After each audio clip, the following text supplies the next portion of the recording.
Getting everything set up. Looks like we have most people though, and we are live on YouTube.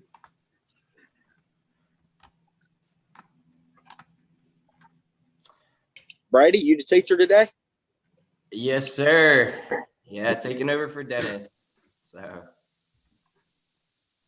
it's actually my last day with Accelerate Rural as well. So I know that I've worked a lot with some of you guys, especially some of you guys that were in last cohort, like Karen. So it'll be bittersweet, but Where are you going? I'm graduating. So Yeah, according to school sure. policy, I just can't work for Accelerate Rural anymore since I won't be a student. But I kind of have my options open. I'm just waiting to hear back from, I have a few offers. I'm just kind of waiting to hear back from everybody though, but likely Charlotte. Well, good luck. Congratulations. Thank you. Right. Thank you. Mhm. Right. Let's see here. All right, John, I think we have most people in. So whenever you're ready, feel free to. All right, I'm going to share my screen.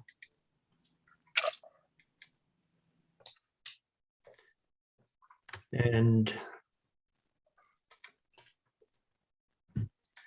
can everybody see that? Sir. All right, well, again, good afternoon. For those that I didn't meet yesterday, I'm John Cianamea, and we're talking about creating your lean canvas, which is really a business planning tool. And I apologize on the date. This was used in the spring semester. It's the same set of slides. But yesterday we did the white sectors in this box, and today we're going to do the green sectors. And I know some people had a few questions after the session yesterday, but before we go into today's topics, does anybody want to bring up questions from yesterday that we could follow up with first? And I did just want to add that I did talk to Dennis yesterday, and he's more than happy to go over people's business model canvas and stuff like that on later dates if needed. And of course, we have our Slack channel as well. All right. Well, we can also do questions at the end, but why don't we go ahead and get started?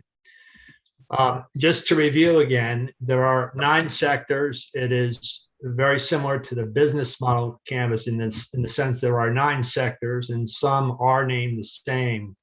And the order of sequence that is recommended that you follow is shown here. You don't have to do this though. Again, the nice thing about this is you can bounce around. You can do it halfway when you can go back and finish it later. But you don't necessarily have to do it all in this sequence. Some of these things are easier to fill in than others and require a little more thought on certain ones.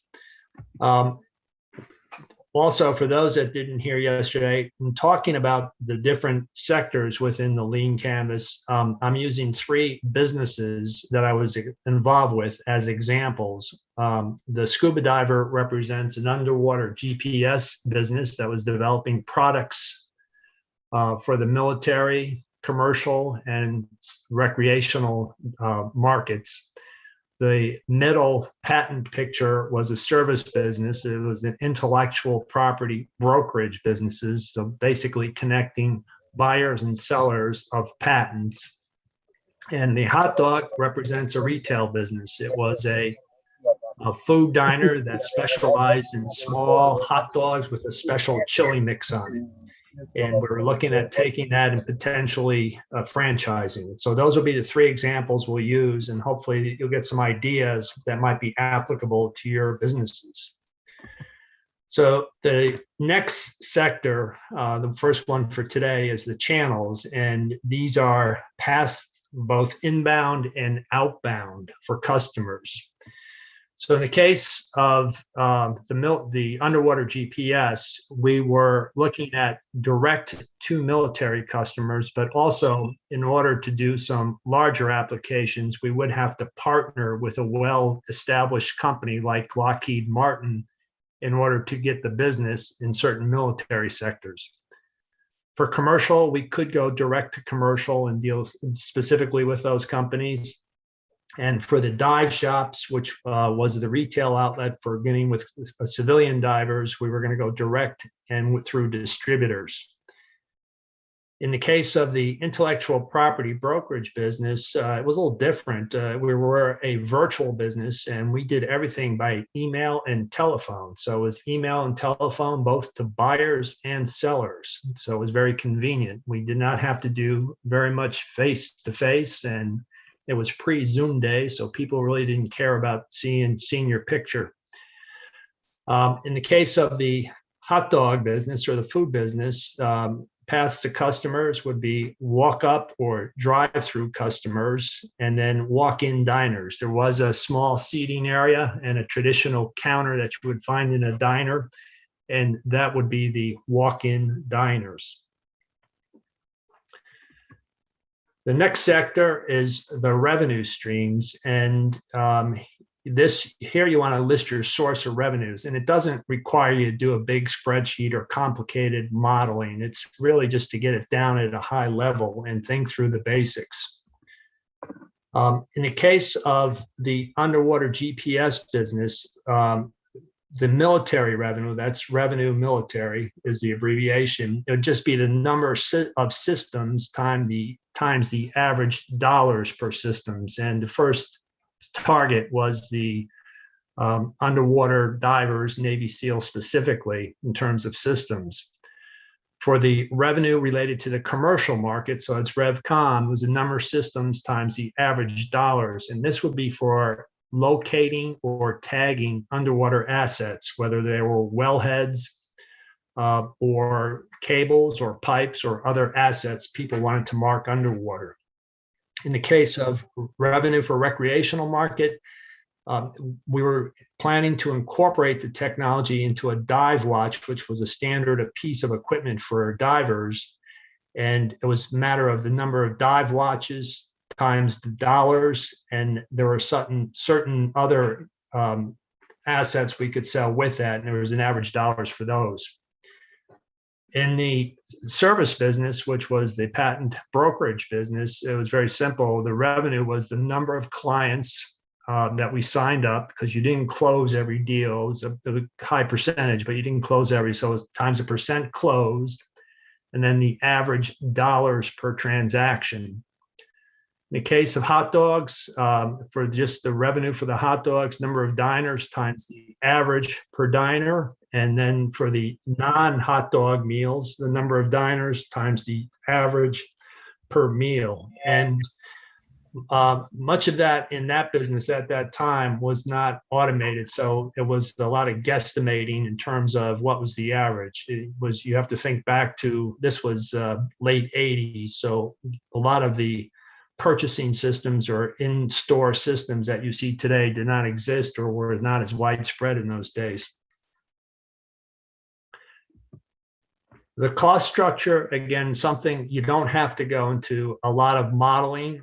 It's really to think about mostly your fixed and variable costs, and that will help drive your modeling when you really get into it. In the case of the underwater GPS, our fixed costs were basically the rent or mortgage for the facility. There was a facility, it was a combination of a test lab and electronics lab, insurance, and then there were certain equipment. The variable cost was just R&D expenses. We did have to buy certain consumable electronics or other parts, labor, and then travel. And the travel could be for business development to try to get the relationships with the certain companies. Also, we had to go to certain bodies of water for testing the system. In the case of the patent brokerage business, the fixed cost, we did have a central office in Vermont, so we had rent for that facility. There was insurance. There were computers for each person, and there was also software, the software being a CRM system where we had to get seat licenses for each person, so everybody was connected to the CRM system. The variable was labor, and that made it nice because it was very much a scalable business. And once we had the fixed costs covered and we were somewhat virtual, it was just easy to scale up with additional people. The hot dog business, the fixed cost was they owned the building, but if we were to expand, it'd be a rent or mortgage, insurance, and then obviously the kitchen equipment for cooking and furniture for the diners. Variable cost or food supplies, labor for doing the cooking, and utilities. And they did have a significant utility bill just because of the amount of stuff they did. So again, you can see you don't have to do significant modeling. It's just to get the key items down to help in formulating your ideas. The next sector is the key metrics. And these are numbers or things that will tell you how you're doing. Again, you need some milepost along the way to figure out, how long is it taking you, or if you need to change things, but you always want to know how you're doing. In the case of the underwater GPS system, we were just trying to track the number of systems sold by each of the major sectors. And we're starting out simple with one product in each area. In the case of the patent brokerage business, it is like a big pipeline where you got to get sellers or licensors signed up. Then the percent close was a big metric because that will let us know if we're signing up decent stuff that people wanted to buy or license, also how we were doing and where we could improve.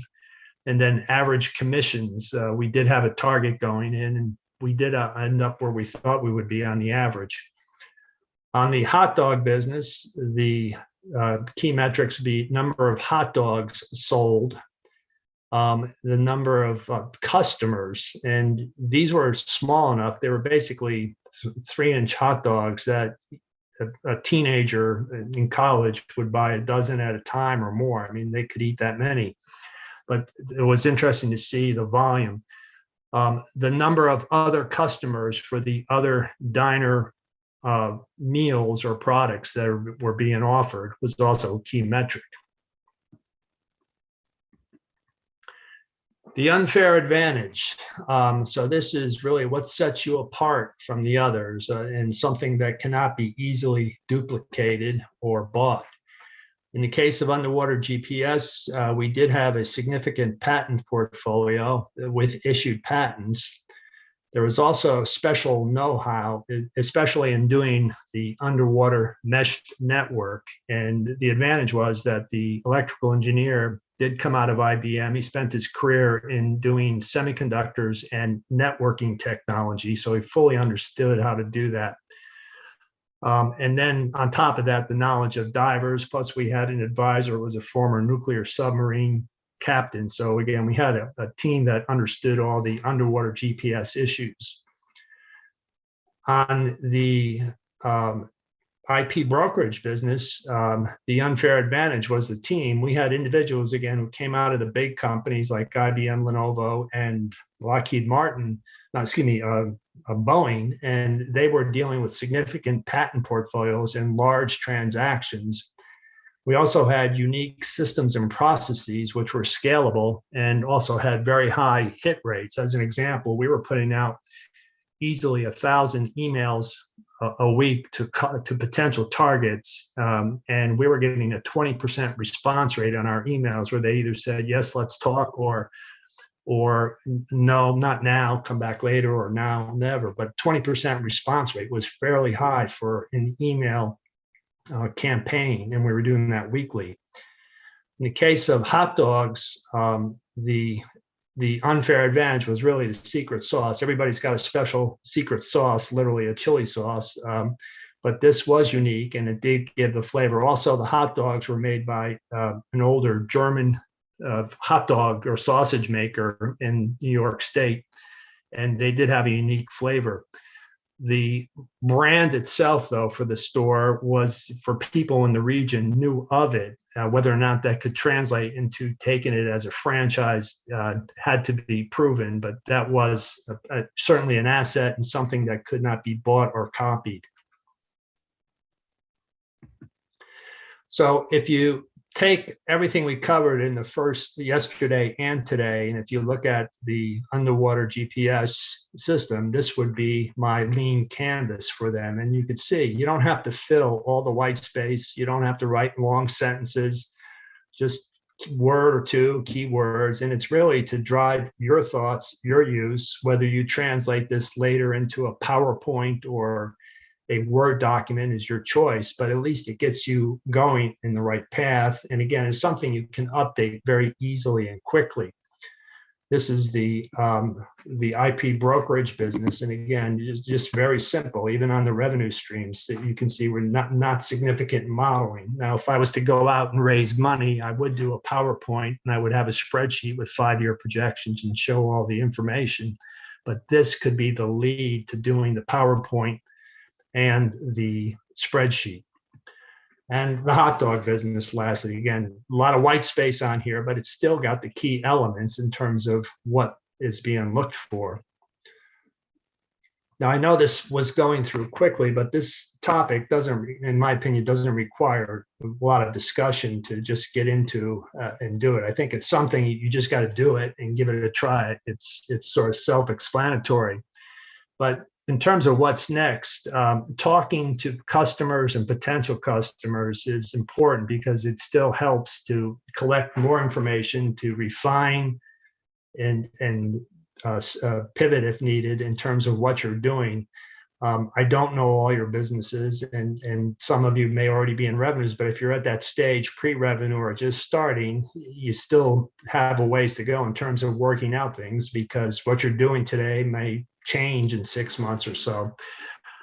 In doing the lean canvas or a business plan in general, I think it's important to always identify the big hurdles, the deal killers, because if you can't resolve those, you may not have a business. And I used to say I spent a lot of years in venture capital, and I would grant to the people who wanted money for my fund that I know you can make it, whether or not they had made it. I said, tell me how you're going to sell it. The big issue always is how are you going to sell whatever it is you do? And I think that sets apart the successful businesses from others. Lastly, I would recommend you do review this and discuss your plan or share it with others and get some feedback and see how they think.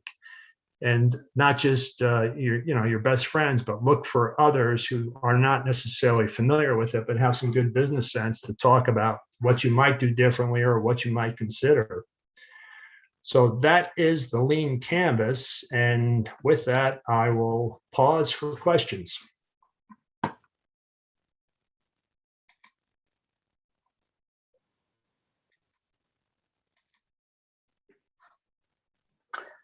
Hello, my name is Quandell John.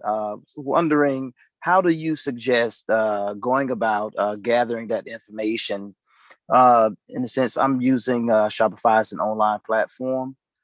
In the past, I have attempted to push surveys like Google surveys to gather information. I was wondering if you had any suggestions on a maybe a better way or alternative way, perhaps. What is your business? It's online apparel brand. It's called the Freedom Hill brand.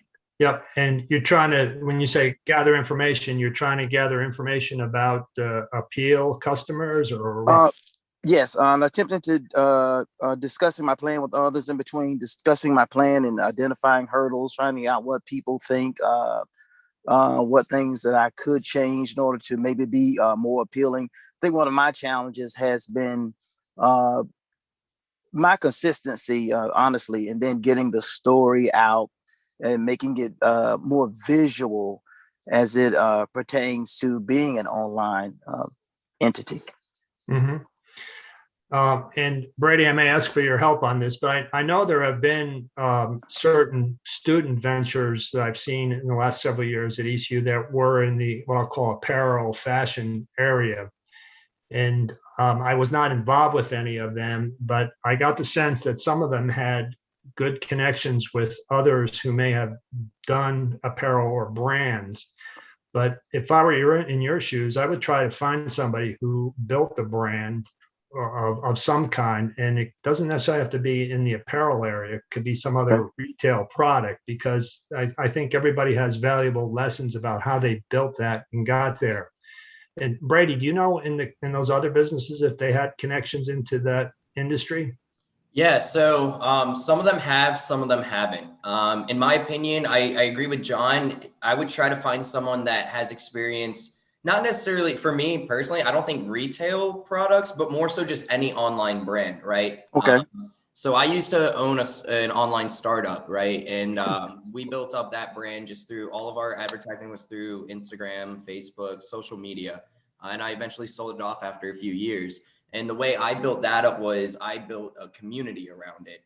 So it's a little different though, because it wasn't necessarily a brand. It was an e-learning service. So Okay. there was reason to have that community. But I do know, for example, like student ventures that have come out of ECU that have become kind of successful online brands, they have somewhat of a community involved around them, whether it's the community that's just your friends and family that want to support you initially, or it's, community that, has something to do with your cause, right?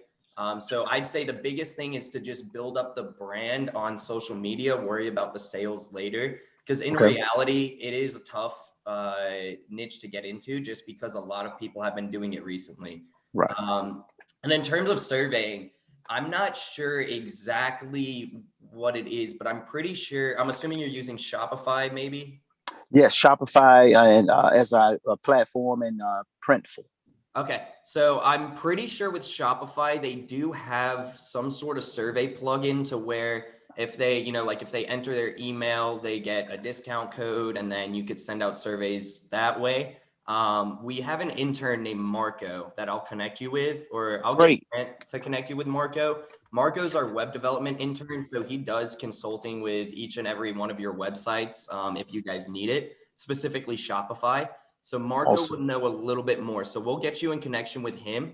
But yeah, I highly recommend just focusing on building up the brand in terms of like your social media following, because that's the biggest aspect. Like if you're not an influencer, it's near impossible to just launch a brand and expect to get sales. You have to build up the following one way or another.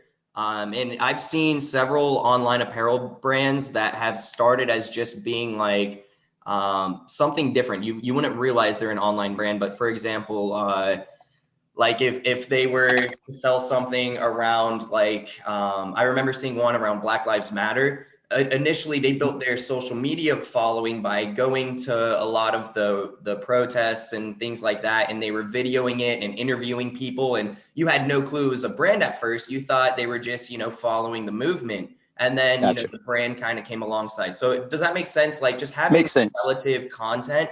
So, because I mean, me personally, I hate when, people like just kind of follow with their online brands, and expect for me to buy something because they're, I know them, but they're not really my friend or something.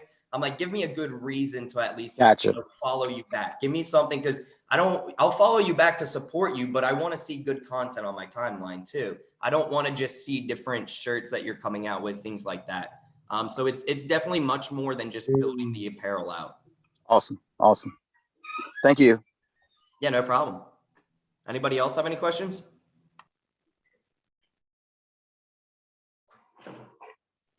Hi, it's Rachel. Hey, Rachel. Hey.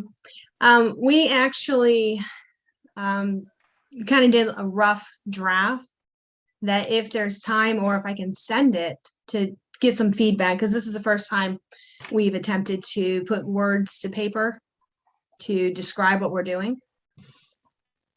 Sure. You want to explain briefly what your business is? Yes. So we're R&D Farms. We are planning to operate a shared commercial kitchen. Our goal is to provide a few services in addition to the physical location. So we'll have trained staff that new businesses or people that are looking to scale from maybe say making cupcakes at their home to a commercial site, but they don't necessarily have the funds to hire a full staff.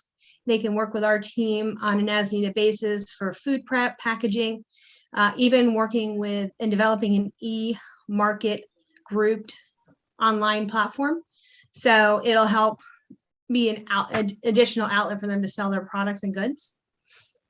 And so group delivery and group delivery too, to assist with the delivery as well. Yeah.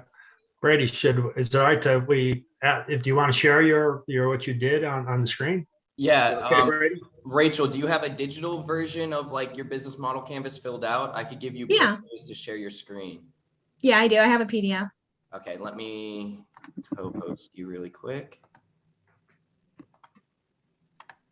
Sounds like your kitchen would also be applicable. I understand the guys who have food trucks need a place where they can prepare things. Exactly. I know I saw Yeah. one or two businesses that were selling a retail food product, and they were always hustling to find a kitchen again where they can make and store things. Rachel, are you familiar with Zoom? Do you know how to share your screen? Oh, perfect. That work? Awesome. Yeah, we can see it. Yeah, this sounds a lot like kind of it could go hand in hand with ghost kitchens as well if you're familiar. That's actually Ghost and virtual as well as Yeah. startups. That's so awesome. That's a the great- problem that we identified or that we intend to solve is having a facility with equipment, trained labor access, and then distribution assistance. Existing alternatives or solutions would include food trucks My partnering with personal local In my personal call. food trucks partnering with local restaurants, so they have a commercial home base. Otherwise, you have to travel out of your area to get to commercial kitchens, or people are investing in their in-home operations where they're making their products at their home. And then our customer segments would include farmers, food entrepreneurs, food charities, food pharmacy programs. So we're developing healthy, nutritious, kind of medical meals, and then health and beauty creators. And some of the early adopters that we see would include startups, people that are ready to scale to include franchises, and then the ghost and virtual kitchens as well. And our unique value proposition is we will focus on operational details so our clients can focus on building their business to, in a sense, be a business incubator. And then for number 4, the solution will provide a ready to occupy inspected shared kitchen space, as well as short-term leased spaces for private operations that are ready to scale. Again, have the on-site trained staff available as needed, or they can be hired full-time by the tenants. And then the grouped marketplace e-commerce package, as well as delivery staging and the delivery itself. So one of the issues we saw where restaurants have, all these different Grubhub, Uber Eats, all these different drivers kind of occupying the front half of the restaurant with no real system in place to help them get the food out the door quickly. And then number 5 for channels, you want to go into that one? Oh, the partner programs. Well, for instance, this program, which was helping people get their startup, we would like to work with programs such as yourself that can refer qualified people that need the next step. So they go through your program, they learn the basics, and then they come to our program and we help them with the next steps, which is the actual operational planning, controlling your delivery distribution network, setting up your social programs. We plan on helping quite a bit with your social media, Instagram, etc. So that would be the partner programs. We're going to be actively seeking out other grants and other business builders that can then refer their graduates to us.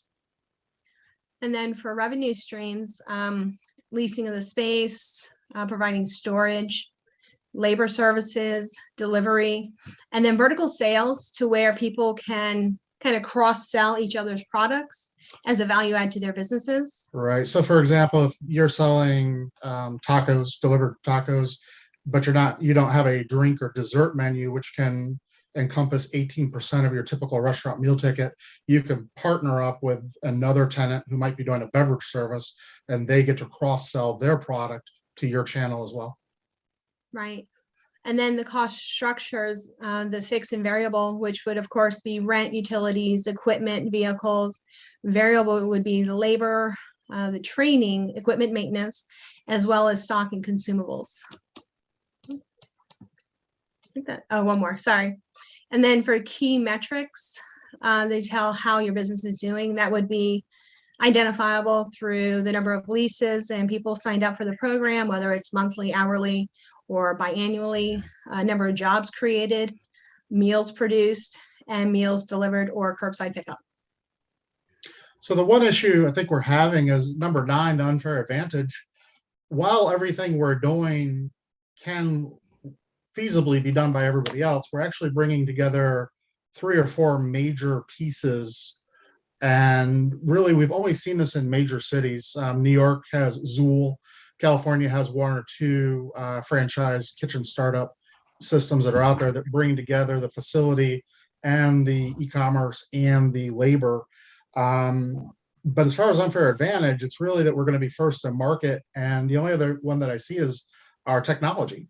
Have you heard anything in there that would give us any more unfair advantage? Well, and if you develop a brand, certainly that's going to be an advantage because people will recognize it with the facility and service. Also, if you are helping with the e-commerce sales of products, whether they're canned or packaged products, again, that you could have a brand of that could also be an unfair advantage. But I think others, I have some experience with business incubators years ago, and I know there have been attempts to do kitchen type incubators. I thought there was one down towards Wilmington. I really haven't kept up, but it'd be interesting to look at the kitchen incubators who have tried it in the past. And a lot of them are supported by organizations where they can underwrite the losses, but it'd be interesting to see how they do and the services they do. But if you don't mind, I'd like to go to the customer segments because when you say farmers, do you see farmers supplying basically the raw materials going into the products, or are they selling products of their own through your kitchen? How are the farmers a customer? So farmers get hit by a couple different regulatory agencies depending upon what they're processing. For instance, rabbits, you have very minimal processing requirements, but if you want to out-process your own beef, you have to have a full commercial kitchen or a partnership with a commercial kitchen. Secondarily, if you have a vegetable or fruit farmer, when they take a field down, if they don't have, let's say, slightly off market vegetables, or if they have an extra row or crop that they just haven't sold, they need labor to chop that up and prep it and get it out to consumers. So it's really kind of farmer specific of what do you need from us on an as-need basis when your crop comes in. Also, how we started all this is we did quite a bit of research for a food charity, and we found that some of their most successful programs, they were working directly with farmers, taking their product and chopping it up and either freezing it or canning it and offering that as a CSA alternative. Typical CSAs, you get a basket which may have a rutabaga, an onion, and 6 other things. And if you can use it, that's great. But if you can't, you're just stuck with it till it rots. This gives you an alternative saying, I'd like 2 cans of that, or I'd like 5 bags of frozen peas. And it's a different type of CSA model that has worked out very well for a couple of the food charities we've looked at.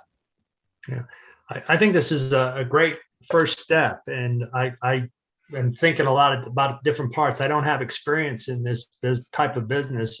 Brady, you have any experience in this? Well, as a farmer, I'm not Brady, I'm sorry, but as a farmer, we would be looking, and all we do is mess with produce. We would be looking to sell that product and be done with it. If not, we would just cut it in the ground. Is that what? Yeah, we'd like to give you a different alternative to that. To take any leftover product you have, and we'll can it and sell it, because we plan on having a pretty extensive distribution network. We're going to pick it up, chop it, can it, sell it out through a CSA.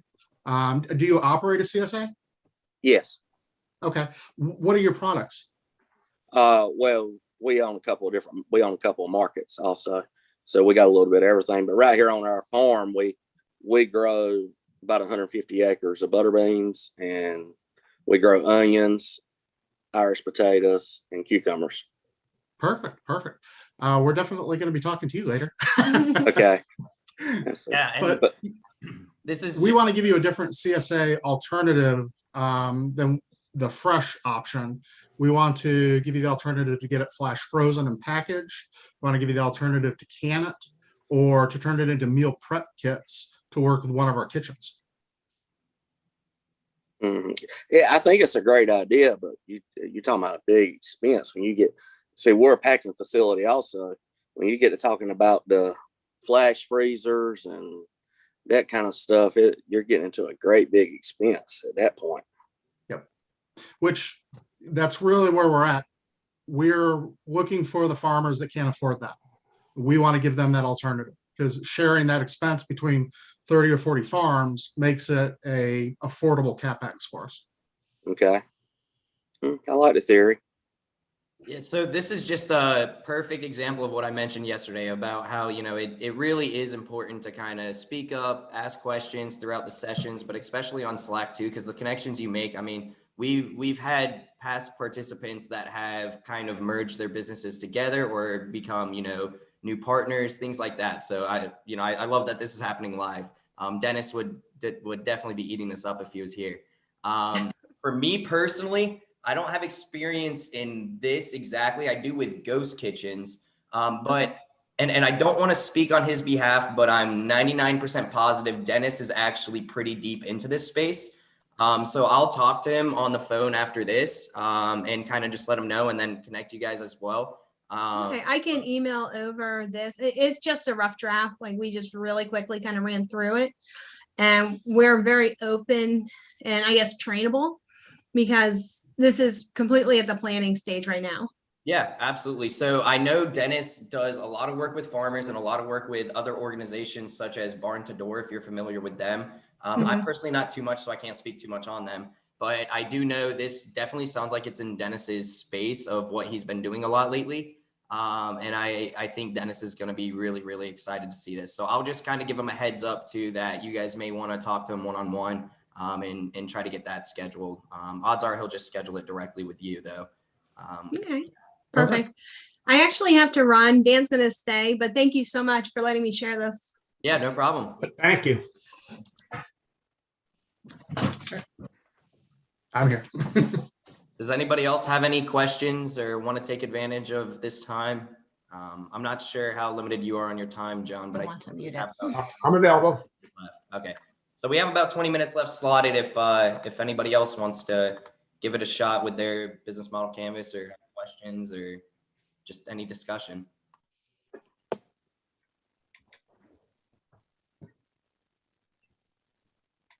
Nobody?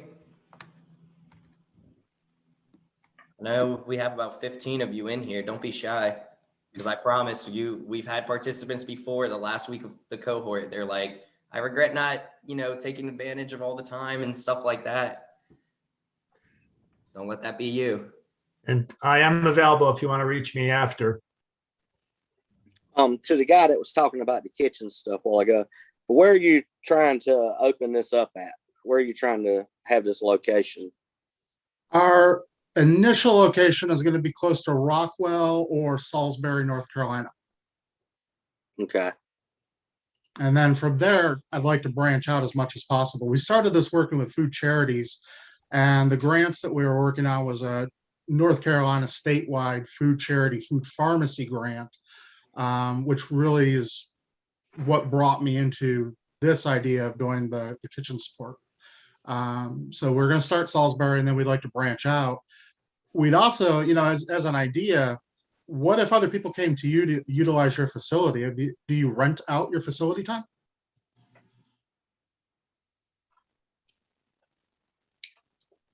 Was that question directed to? Yeah, for instance, if I came to you and said, we'd like to use your facility in your area, do you, as a packer, do you rent your facility and your? No, because it goes back to the guidelines of what you were talking about a while ago. We're GAP certified, the whole night. So we have to keep our stuff to our strict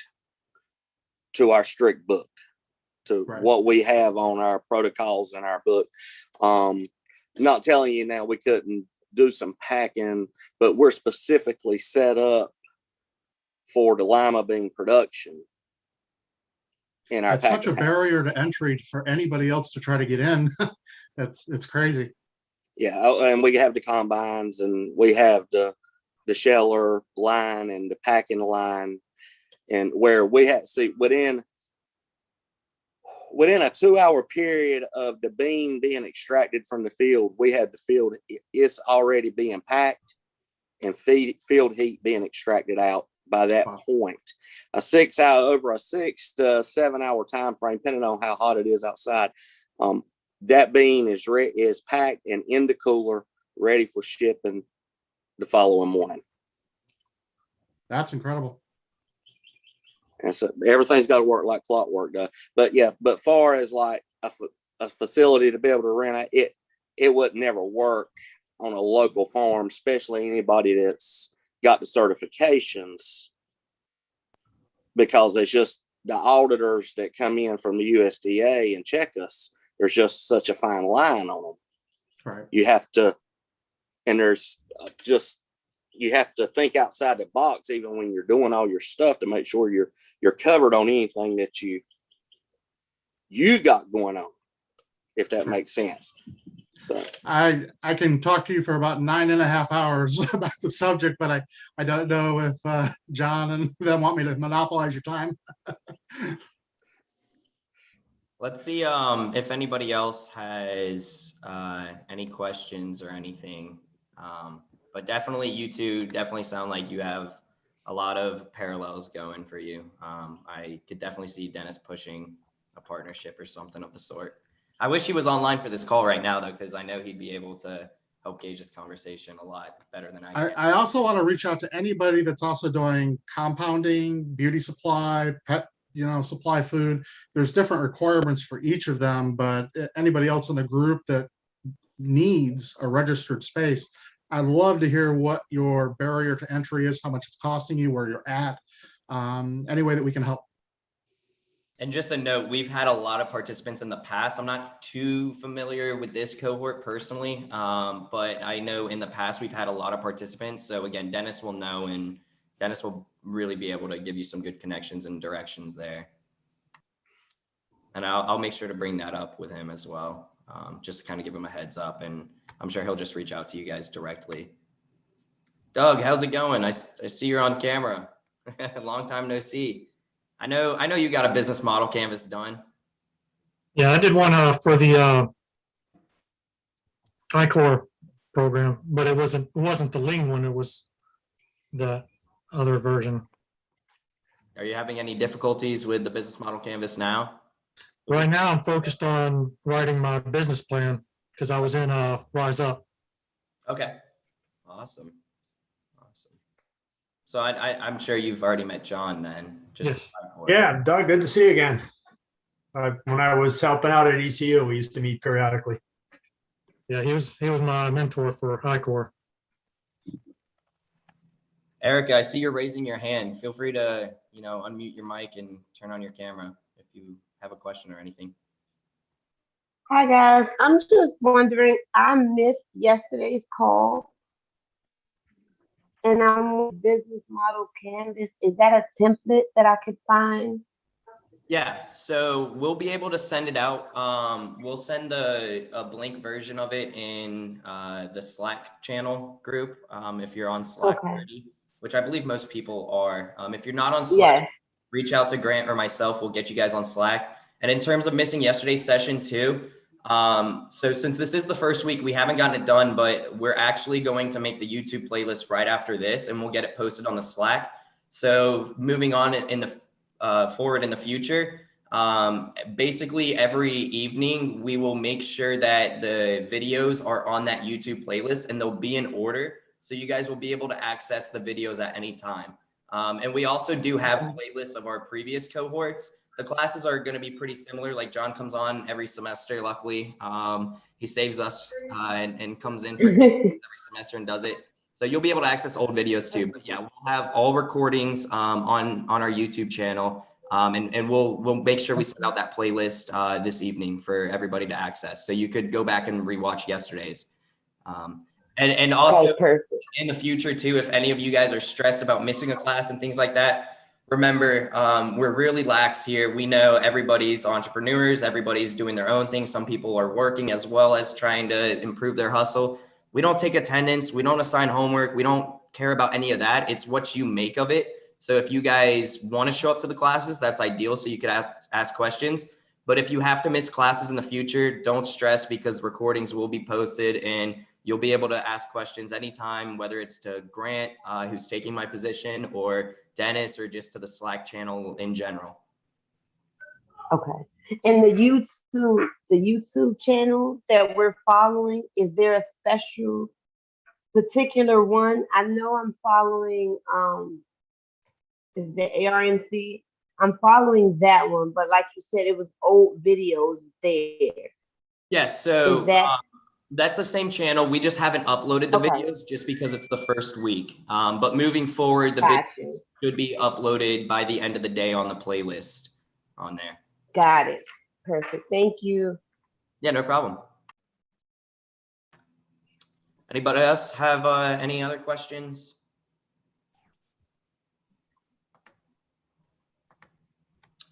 Well, if that's all, John, thank you again so much for your time. Always helpful. But again, moving forward, I do just want to reintroduce Grant. I know he's on the call. So Grant will be taking my position. I believe he introduced himself to the cohort the other day. So he'll be taking over as assistant to Dennis after today. You know, so if you guys, obviously I'll still be accessible as long as I have my student email. I'm not sure how long I keep it for after I graduate, but I'll still respond. I'll still be working closely with Grant since it's kind of a unique position. So I'm sure he'll be shooting me texts to figure things out, things like that. So I likely won't be accessible in Slack anymore moving forward though. Yeah, Grant just sent his email in the chat, smithg19@students.ecu.edu if you need it. But yeah, so moving forward, Grant will be on here instead of myself. That's the only reason why I wasn't on the calls earlier this week and why I never really formally introduced myself. I just didn't want to waste people's time since I was only here for a week. But again, our Slack group, I can't push that enough. If you guys aren't on Slack, email Grant, we'll get you onboarded. Just keep up to date with it. Usually not too much is posted either. And just some friendly reminders, YouTube videos will be posted as of this evening for you to watch and go back. We'll post the Lean Business Model Canvas in the Slack group. And there was one more thing I wanted to mention, but I forget. Oh, and I think Dennis will move forward in the next couple of weeks. He'll start to kind of talk about scheduling one-on-ones with everybody. Because we do have two other interns outside of Grant and myself. We have an engineering and a product development intern, mainly with 3D printing, I believe. He's done things in the past like package labeling and stuff for farmers. And then we have a web development intern. So basically all we do is we do consulting work with you guys. So our web development intern, for example, him and I would get on a one-on-one call with you. You know, usually we could fit it around your schedule as well, whether it's late at the night, early in the morning. Kind of just go on, give you our thoughts of your website, things that could change. And Marco will actually go in and make changes for you as well, if you guys are comfortable giving him your logins to your website. In case people are worried about that too, we do have a bunch of contractual agreements with the school, you know, NDAs, things like that. So any work, any discussions we have with you guys, confidential. I could promise you Marco will not steal your website information and take over your website, because that was a concern of a participant before for some reason. But that's all from me. So thank you all again for coming out. And I know everybody will be meeting again Monday. You guys will keep getting emails every morning with the link. It's usually the same link every time. So as long as you have it once, you're good to go.